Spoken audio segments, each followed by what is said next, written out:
आज या ठिकाणी महात्मा फुले मार्केटच्या आपल्या व्यापाऱ्यांना जे 50-60 वर्षापासून त्या लोकांना शेवटी हातामध्ये बोर्ड घेऊन घ्यायला लागला. पण आम्ही तुमच्याबरोबर आहोत.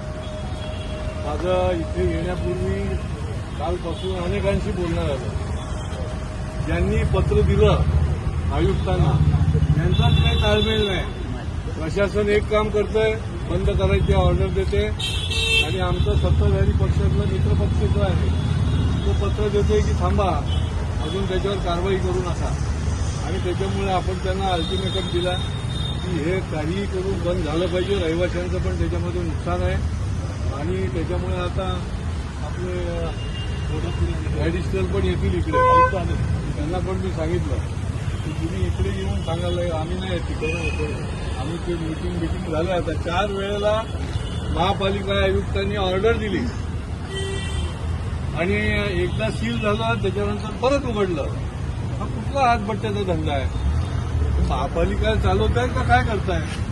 आणि माझी स्पष्ट मत आहे की सत्ताधारी पक्षाच्या लोकांनी अवैध, अनधिकृत आणि चुकीच्या याला कुठल्याही प्रकारचा पाठिंबा देता कामा नये.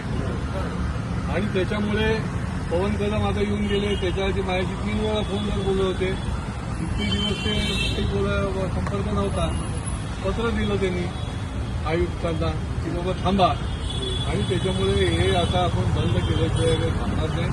त्यांना ते सांगितलं की 24 तासामध्ये बंद करा, नहीं तो हम वहां बंद करने के लिए जाएंगे और हम जाके बंद करेंगे, ऐसा नहीं चलेगा.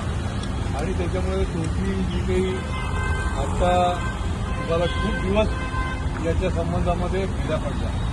कष्टकरी आहे, आपण तिथे व्यापार करतो, हे नसते व्याप आपल्याला. आणि आजूबाजूचे रहिवासी पण आत्ता परवा माझ्याकडे आले आणि त्यांनी पण सांगितलं होतं. त्याच्यामुळे हे बंदच केल्याशिवाय थांबणार नाही. आता हे विरोधी पक्ष नेते पण आलेले आहेत. भारतीय जनता पक्ष कुठे आहे मलाहीच कळत नाही. सत्ताधारी आहे का विरोधी आहे? कारण की आम्ही कागदावरच सत्तेवर आहेत बहुतेक. त्याच्यामुळे आमचे भरत चव्हाण पण इकडे आलेले आहेत तुमच्याबरोबर. त्यांच्या बाजूने काळ्या जोरात तुम्ही त्यांचं अभिनंदन करा. मला वेळोवेळी सांगितलं की यांना आपण न्याय दिला पाहिजे आणि या पुढच्या काळामध्ये परत बंद होऊन परत सुरू झाल्या होतं कामा नये.